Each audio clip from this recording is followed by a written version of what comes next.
I asked. My voice sounded calm, but my chest felt tight, like someone had wrapped a belt around my ribs. Mark leaned back in his chair and smiled. Not a friendly smile, the kind people use when they know they have power. "We're moving you to a support role," he said. "Lower responsibility, lower stress, lower pay." He didn't say that part out loud. He didn't need to. The room already knew. I felt heat rush to my face. Around me, people shifted uncomfortably. Someone cleared their throat. No one spoke up. No one met my eyes. "But I led the last 3 projects," I said. "They all exceeded targets." Mark laughed. Actually laughed. "Let's be honest," he said. "You're dependable, but not exactly leadership material." That word dependable hit harder than any insult. It meant invisible, replaceable, safe to step on. After the meeting, I stood in the hallway staring at my reflection in the glass. I barely recognized myself. Shoulders slumped, jaw clenched,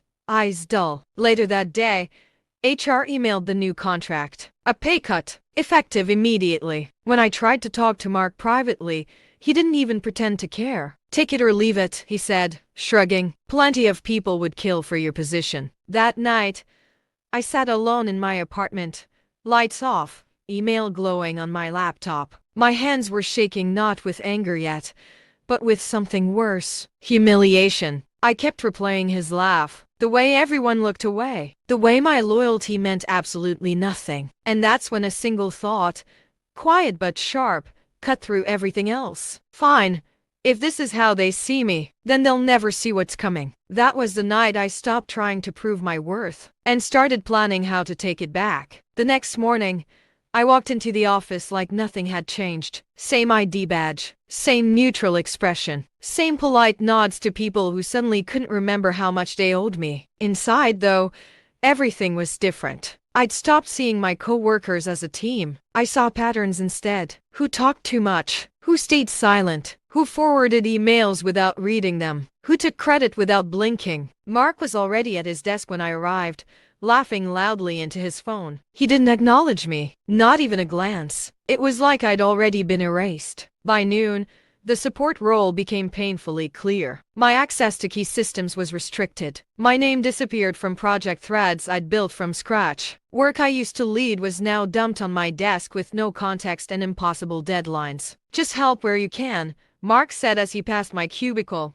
not stopping. "You're good at that. Good at cleaning messes. Good at staying quiet." During lunch, I overheard 2 coworkers whispering near the vending machines. "Did you hear?" one said. Mark finally put them in their place. The other snorted. "About time." I chewed my sandwich slowly, tasting nothing. My jaw ached from holding back words that burned to be said. That afternoon, I made my first decision. I stopped saving people. When a junior analyst sent me a panicked message asking how to fix an error in a report, I stared at the screen. Normally, I'd jump in, rewrite it, make them look good. Instead, I replied with a single line. "Please refer to the documentation." When a meeting invite arrived for a project I designed but wasn't allowed to attend, I declined it. No explanation. The shift was subtle, but real. Systems I quietly maintained began to wobble. Deadlines slipped. Questions went unanswered. Mark grew visibly irritated, snapping at people for mistakes that weren't there before. Still,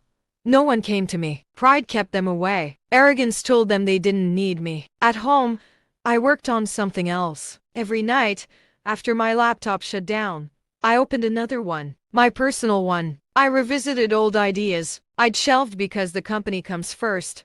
I rewrote code, built tools, solved problems the company hadn't even realized it had yet. The more I built, the clearer something became. They hadn't demoted me because I was weak. They demoted me because I was dangerous, and they didn't even know how right they were. By the end of the week, Mark called an emergency meeting. His confidence cracked just enough for me to notice. "We're having some performance issues," he said, eyes darting around the room. I sat there quietly, hands folded, heart steady. For the first time since that glass-walled meeting, I wasn't afraid. I was waiting. The emergency meeting solved nothing. If anything, it made things worse. Mark stood at the front of the room, sleeves rolled up like he was ready for battle, but his voice kept betraying him. Charts flashed behind him, missed targets, delayed rollouts, Client complaints. Problems that hadn't existed a month ago were suddenly impossible to ignore. This shouldn't be happening, he snapped,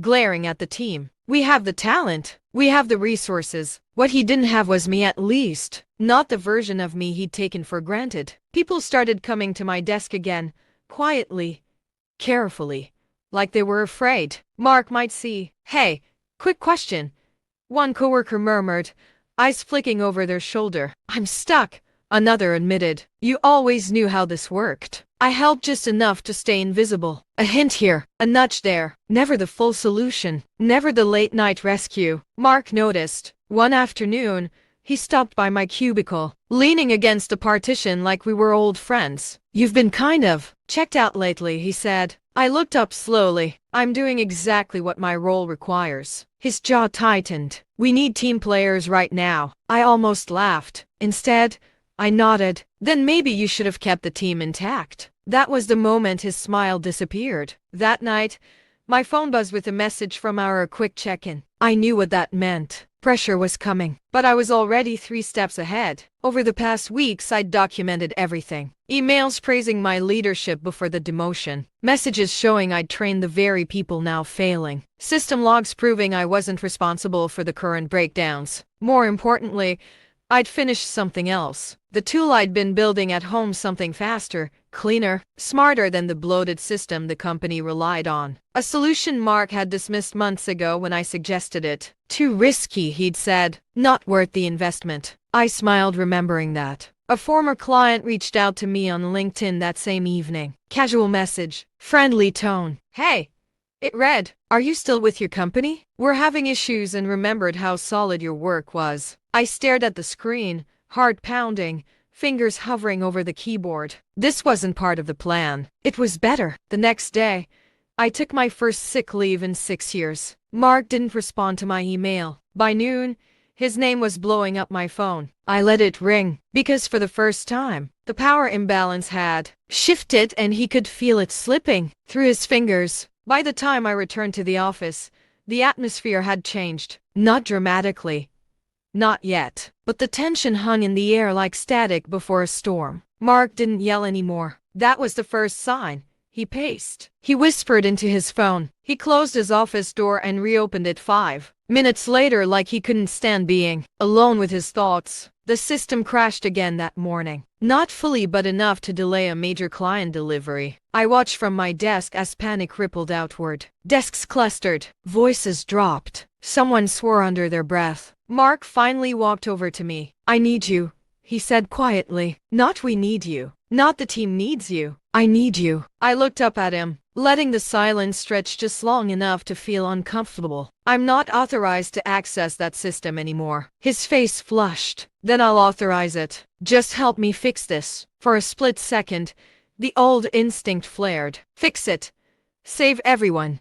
Be useful. I pushed it down. Email HR, I said calmly. Have them restore my access. I'll take a look once it's official. He stared at me, disbelief flickering into anger. You're really going to do this now? I shrugged. I'm just following process. HR restored my access an hour later. By then, the damage was done. The client escalated. Upper management got involved. Words like accountability and leadership failure started appearing in emails. That evening, I met the former client for coffee. They listened as I explained my new tool, the inefficiencies, the delays, the fix I'd already built. Why aren't you offering this through your company? They asked. I smiled.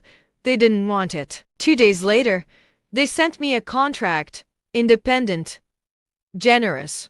Real power. Back at work, Mark was unraveling. He snapped at our blame the team, threw my name into conversations like a shield. I'm handling it, he kept saying. Upper management scheduled a review. The night before it, I slept better than I had in months. In the morning, I walked into that glass-walled conference room again. Same table, same chairs, different balance. Mark sat across from me, eyes bloodshot, jaw clenched. He wouldn't meet my gaze. When the director asked me to explain the recent failures, I told the truth.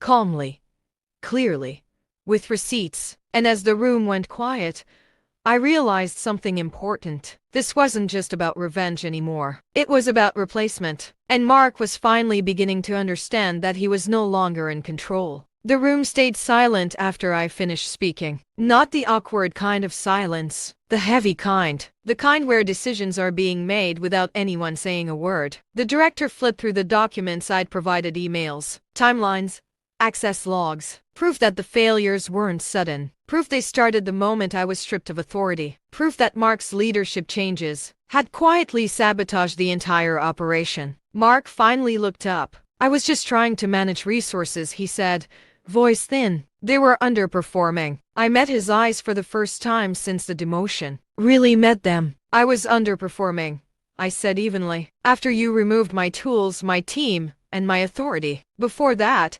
every project I led exceeded targets." One of the executives leaned back in their chair. "Then why were you demoted?" Mark opened his mouth. Nothing came out. That was it. That was the moment. The man who once laughed at me had nothing left to say. The meeting ended quickly after that. HR followed up with Mark the same afternoon. He was placed on temporary leave pending review. His office went dark by the end of the day. His name disappeared from the org chart a week later. No announcement, no farewell email, just gone. As for me, the company tried to fix things. Apologies were offered, titles were discussed, promises made. Too late. I handed in my resignation 2 weeks later, politely, professionally, with a smile that felt lighter than anything I'd worn in years. I didn't mention the independent contract. I didn't mention the client who followed me out the door. I didn't need to. On my last day, a few coworkers stopped by my desk. "You were right," one admitted quietly. "I'm sorry," another said,